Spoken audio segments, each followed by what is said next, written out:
احادیث مبارکہ اور قرآن پاک جو مسائل اللہ تعالیٰ نے بیان فرمائے ہیں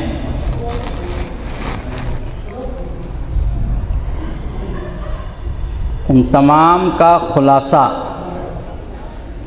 امام ابو داؤد علیہ الرحمہ فرماتے ہیں کہ 4 احادیث میں ہے۔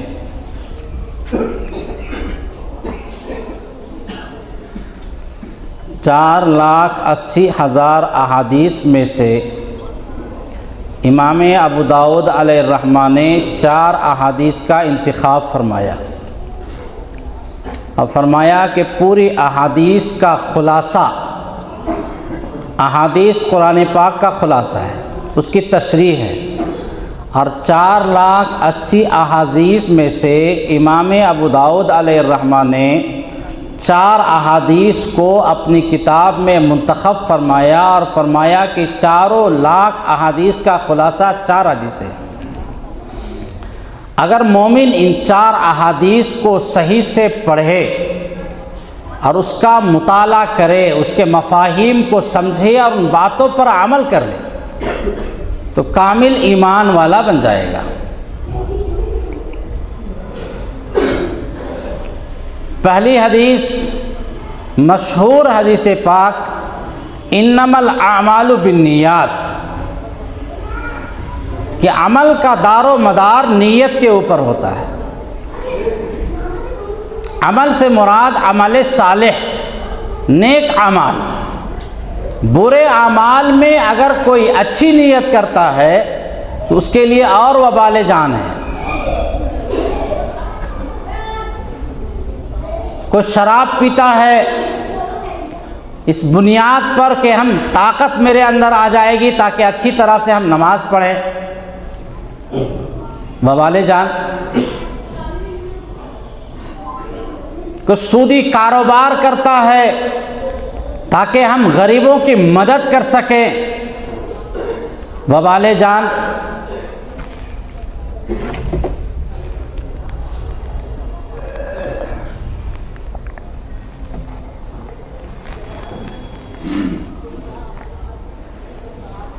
تو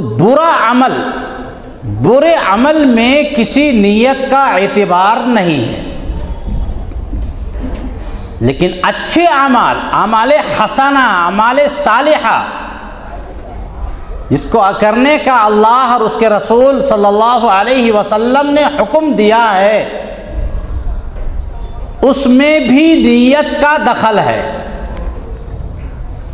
اگر کوئی اعمال صالحہ کر رہا ہے اور کوئی نیت نہیں کرتا ہے تو نماز پڑھ رہا ہے اور نماز کے لیے نیت ہی نہیں کیا تو نماز ہی نہیں ہوگی، چاہے رکوع لمبی کر لے، سجدہ بہت لمبا کر لے، لیکن نیت کے بغیر اگر وہ نماز میں کھڑا ہو جائے گا تو اس کی نماز ہوگی ہی نہیں۔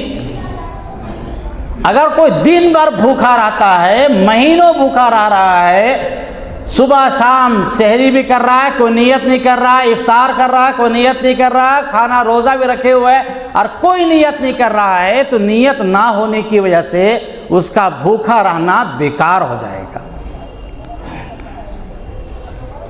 تو اعمال صالحہ میں بھی نیت کا دخل ہے۔ اچھا سے اچھا کام اگر کیا جائے لیکن اگر اس میں اچھی نیت نہ کی جائے تو اللہ کے یہاں قابل قبول نہیں ہے۔ اگر کوئی نماز اس بنیاد پر پڑھتا ہے کہ لوگ مجھے نمازی کہیں گے،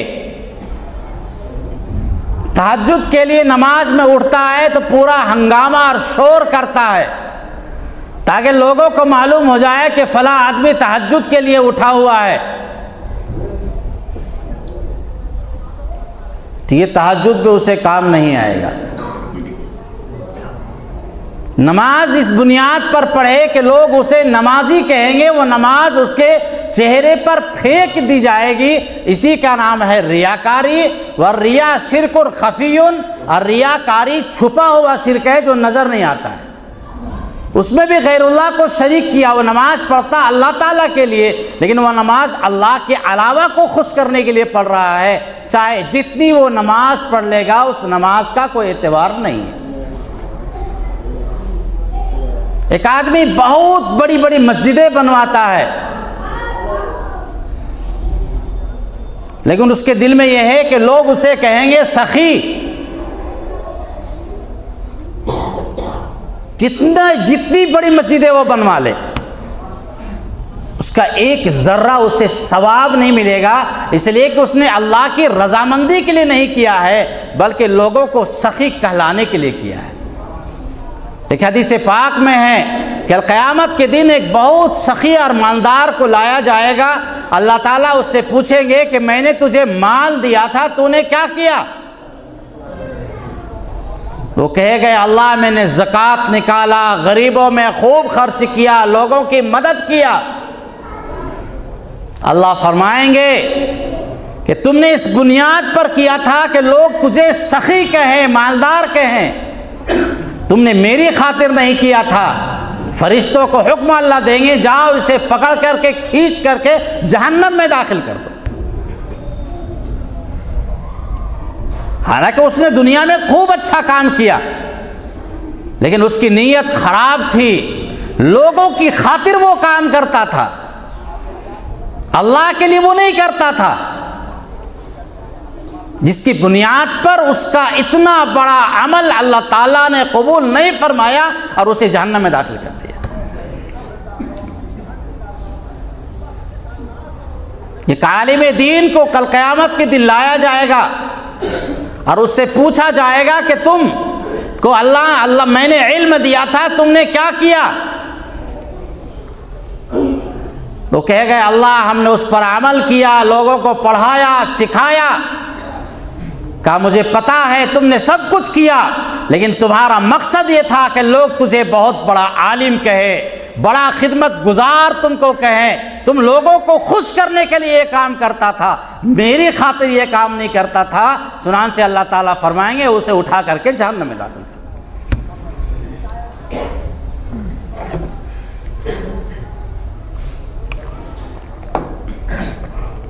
اعمال صالحہ میں نیت صالحہ کا ہونا انتہائی ضروری ہے، اس میں ریاکاری ذرہ برابر نہیں ہونی چاہیے، دکھاوا ذرہ برابر نہیں ہونا چاہیے۔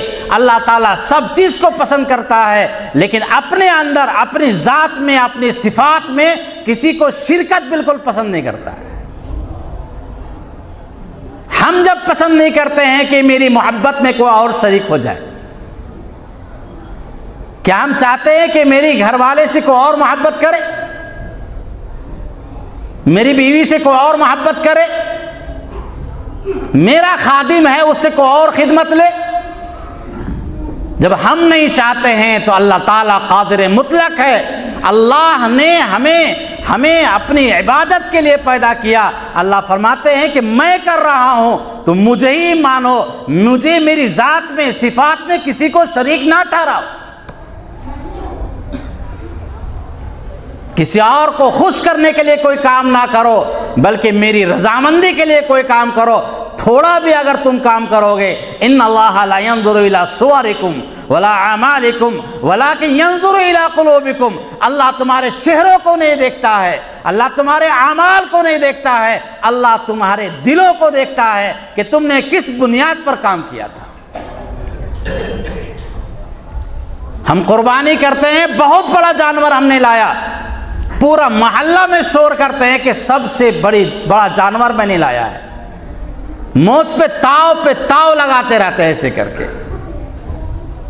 اللہ فرماتے نہیں، ہم نے تمہارے اس عمل کو قبول نہیں کیا، تم نے قربانی کی لیکن قربانی ہونی چاہیے۔ ان صلاتی و نسکی و محیائی و مماتی للہ رب العالمین۔ تمہارا مزاج یہ ہونا چاہیے کہ میری نماز، میری قربانی، میری عبادت، میرا حج، میرا جینا، میرا مرنا سب اللہ کے لیے ہے۔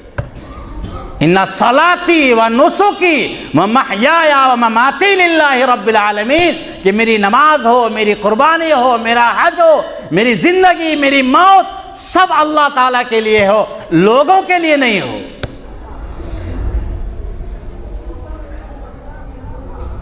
لوگوں کو خوش کرنے کے لیے کوئی کام کریں گے، وقتی طور پہ ہمیں نفع مل جائے گا، ہو سکتا ہے وقتی نفع مل جائے،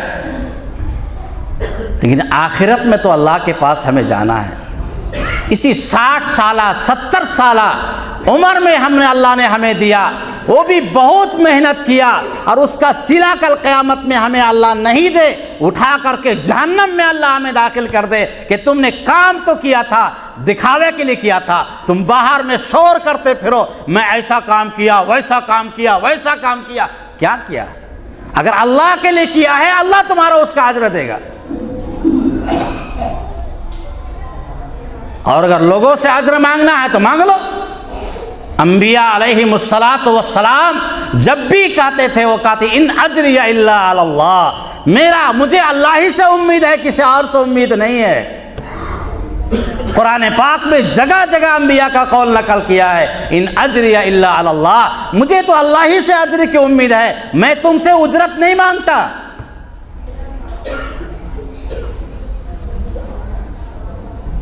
یہی وجہ ہے کہ انبیاء علیہم السلام، صحابہ، تابعین، بزرگان دین، فقہا، محدثین نے اللہ کے دین کے لیے اتنی مشقتیں برداشت کی، اتنی مشقتیں برداشت کی، لوگوں نے گالی دیا، تانا دیا، الزامات لگائے، سب کچھ کیا، لیکن وہ اللہ کے لیے کرتے تھے، اس لیے دین کے کام سے وہ پیچھے ہٹے نہیں۔ امام مالک علیہ الرحمہ، امام دار الہجرہ،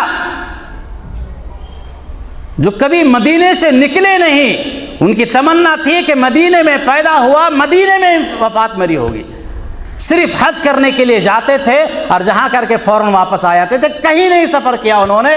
محبت کی بنیاد پر اس زمانے کے بادشاہ نے اپنے موافق فتویٰ دینے کے لیے کہا، جو شریعت کے خلاف فتویٰ تھا، حضرت نے فرمایا نہیں دوں گا، تم خوش رہو ناراض رہو مجھے کوئی فرق نہیں پڑتا ہے، مجھے ذبح کر ڈالو، جلا ڈالو، جو کرنا ہے کر ڈالو۔ اس روایتوں میں ایک روایت میں آتا ہے کہ حضرت کے یہ پہنچے نکلوا دیا، یہ پہنچے کٹوا دیا، نکلوا دیا۔ اور ایک قول یہ ہے کہ حضرت کے چہرے کو کالا کیا، گدھے پر بٹھایا اور پورے مدینہ منورہ میں ان کو گھمایا، امام مالک علیہ الرحمہ کو۔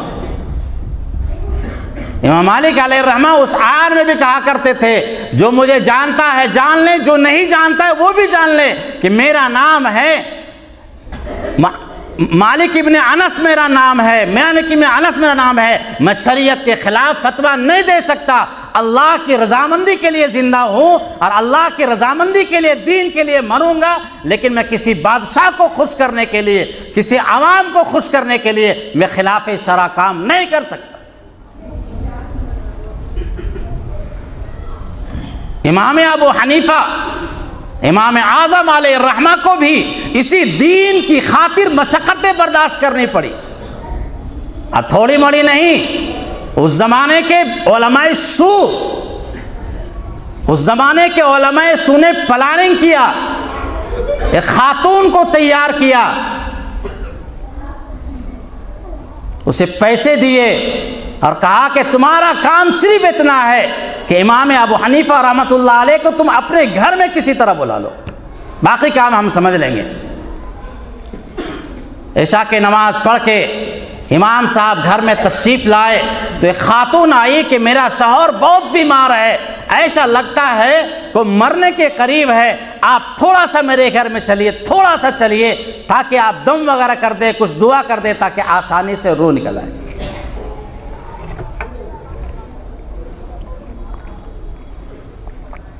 امام ابو حنیفہ رحمۃ اللہ علیہ بولے والے چلے، راستے میں پولیس کھڑی تھی، سب لوگ سیٹنگ کر رکھا تھا، علماء سو کے ساتھ سب ہوتے، پکڑ لیا خاتون کو بھی اور امام ابو حنیفہ رحمۃ اللہ علیہ کو بھی، اور دونوں کو حوالات میں بند کر دیا۔ کیا ارادہ تھا کہ صبح دونوں کو پیش کیا جائے گا قاضی کے سامنے، قاضی بھی سیٹنگ۔ یہ حسد عجیب و غریب چیز ہے، پڑھا لکھا اس زمانے کے جو قاضی تھا، نام نہیں بتائیں گے، عجیب و غریب پڑھا لکھا۔ اسی لیے کسی نے کہا الناس فی ابی حنیفہ حاسد و جاہل. امام ابو حنیفہ کے حوالے سے دو ہی طرح کے لوگ تھے، یا تو حسد کرنے والے تھے یا تو ان کے علم سے ناواقف لوگ تھے. چنانچہ دونوں کو کمرے میں بند کر دیا گیا. امام صاحب معاملات کو سمجھ گئے، حوالات میں بند. امام صاحب تو باوضو ہی رہتے تھے. انہوں نے جو ہے نماز پڑھنا شروع کیا اور اللہ سے دعا مانگی. تو وہ خاتون کے دل میں بات آئی کہ لگتا کوئی بزرگ آدمی ہے، نیک آدمی ہے، ہم غلط آدمی کو مجھے لوگوں نے پھنسا دیا. تو کہنے لگے کہ حضرت آپ ہی راستہ بتائیے کہ کیا کرنا ہوگا. تو حضرت نے کہا کہ ایک کام کرنا ہوگا، میں دربان سے بات کرتا ہوں، وہ ہمیں جانتا ہے. تم کو میرے گھر جانا ہوگا اور اپنا کپڑا میری اہلیہ کو دے دو اور میری اہلیہ کو یہاں بھیج دو. دربان سے بات کیا. دربان تو پہلے سے واقف تھا. وہ گئی اور جانے کے بعد حضرت کی اہلیہ رات میں یہاں پر آ گئی. حضرت بھاگے نہیں، کیوں؟ بھاگنے سے اور بڑا الزام آتا. اہلیہ رات بھر رہی. صبح دونوں کا حوالات میں پیش کیا گیا کہ غیر محرم کے ساتھ امام ابو حنیفہ رات میں پکڑے گئے. امام ابو حنیفہ رحمۃ اللہ علیہ نے فرمایا کہ کسی خاتون کو بلایا جائے اور تحقیق کر لیا جائے کہ میری اہلیہ ہے وہ. چنانچہ جب تحقیق کیا گیا، دیکھا گیا تو ان کی اہلیہ محترمہ تھے. اس طرح کے حالات لوگوں نے بنائے. وَمَكَرُوا وَمَكَرَ اللَّهُ فَاللَّهُ خَيْرُ الْمَاكِرِينَ. لوگ بھی تدبیر کرتے ہیں، اللہ بھی تدبیر کرتا ہے. اللہ سب سے بہترین تدبیر کرنے والا ہے. امام شافعی علیہ رحمہ پہ پھانسی کا حکم لگا گیا، اللہ تعالیٰ نے وہاں بھی بچایا. اور امام احمد بن حنبل کو اتنا ستایا گیا خلق قرآن کے مسئلے میں کہ کسی امام کو اتنی تکلیف نہیں پہنچائی گئی. لکھا ہے کہ روزانہ 80 کوڑا مارا جاتا تھا، بادشاہ وقت مرواتا تھا، اور ہر 2 کوڑے میں نوجوان کو نیا نوجوان آتا تھا. اتنا زور سے مارتا تھا کہ اگر کسی گھوڑے کو مار دیا جائے تو تڑپ کے بھاگ جائے گا. لیکن خلاف شریعت پہ وہ ڈٹے رہے. وہ ضعیفی 70 سال کی عمر میں 80 کوڑا وہ کھا رہے ہیں. امام شافعی رحمۃ اللہ علیہ ان کے استاد ہے.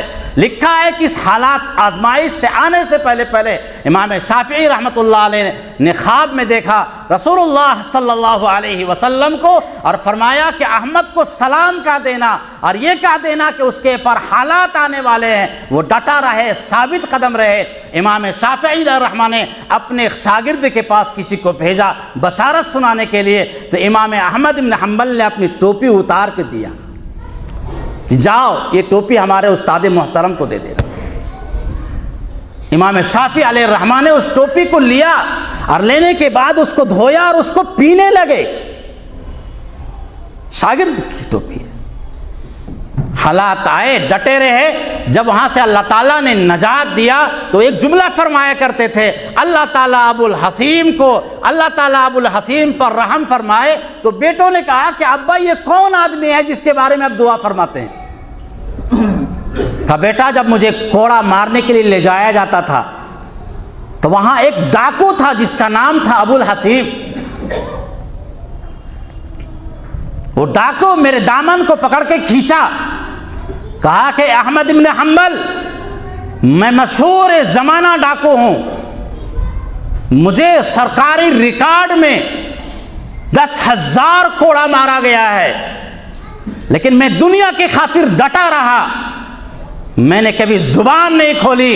تم دین کی خاطر جا رہے ہو، تم بھی ثابت قدم رہنا. یہ جملہ اس نے ایسا ہم سے کہا کہ جب دنیا کی خاطر وہ ڈٹا رہا تو دین کی خاطر مجھے بھی ڈٹا رہنا چاہیے. امام بخاری علیہ رحمہ اللہ ان کی قبروں پہ ہزاروں لاکھوں رحمتیں نازل فرمائے. اتنا بڑا محدث لیکن ان کو اپنے گھر سے 3 مرتبہ نکلنا پڑ گیا. لوگوں نے اتنا پریشان کیا کہ اپنا وطن چھوڑنا پڑا. پھر علامہ زحلی کے پاس گئے، وہاں بھی حاسدین پیدا ہو گئے. روایتوں میں لکھا ہے کہ جب علامہ زحلی کے پاس پہنچے تھے تو پورا ہزاروں کا مجمع ان کی استقبال کے لیے آیا تھا. ہزاروں کا مجمع. خود علامہ زحلی رحمۃ اللہ علیہ بھی استقبال کے لیے گئے تھے، جو ان کے استاد تھے. لیکن حاسدین نے طرح طرح کی باتیں اڑا دی اور ایسا ماحول بن گیا کہ امام بخاری علیہ الرحمہ کو وہاں بھی چھوڑ کر کے نکلنا پڑا۔ روایتوں میں لکھا ہے کہ جب آئے تھے تو لاکھوں کا مجمع استقبال کے لیے آیا تھا، جب وہاں سے واپس آ رہے تھے تو کوئی آدمی ساتھ میں نہیں تھا سوائے امام مسلم علیہ الرحمہ کے، جو مسلم شریف جن کی ہے بخاری اور مسلم، امام مسلم علیہ الرحمہ کے وہ ساتھی بھی ہیں، شاگرد بھی ہیں۔ انہوں نے کہا کہ میں ساری دنیا کو چھوڑ سکتا ہوں لیکن اپنے استاد و محترم کو نہیں چھوڑ سکتا۔ جہاں جائے لوگ پریشان کر کے ان کو نکلنا ہی پڑ جائے، امام بخاری جیسا محدث اتنے حالات ہو گئے، پریشان جب ہو گئے تب انہوں نے دعا فرمائی تھی، اللہم ضاقت علی الارض بما رحبت فاقبضنی، اے اللہ زمین تنگ ہو چکی ہے کشادہ ہونے کے باوجود، اے اللہ مجھے اپنے پاس بلا لے۔ اس طرح کے حالات علماء پہ محدثین پہ آتے رہتے ہیں، لیکن انسان کو ثابت قدم رہنا، دین کے لیے کر رہے ہیں تو دنیا کا کام کہیں بھی ہو سکتا ہے، مخصوص جگہ میں کوئی ضروری نہیں کہ کام ہو، اللہ کے لیے اگر کوئی کام کر رہا ہے انسان تو کام کہیں بھی ہو سکتا ہے، بشرطے کہ جنگلات میں انسان بیٹھ جائے گا تو وہاں بھی دین کا کام ہو سکتا ہے، لیکن اخلاص کے ساتھ ہونا چاہیے۔ لیکن محلات میں انسان اگر بیٹھا ہوا ہو اور اخلاص کے ساتھ کام نہ کرے، اس کی نیت میں فتور آ جائے تو وہ نیت، اس عمل کا کوئی فائدہ نہیں۔ اللہ تعالی ہم سب کو نیت صحیح کرنے کی توفیق عطا فرمائے اور اللہ تعالی اعمال صالح کرنے کی توفیق عطا فرمائے۔ وآخر دعوانا الحمدللہ۔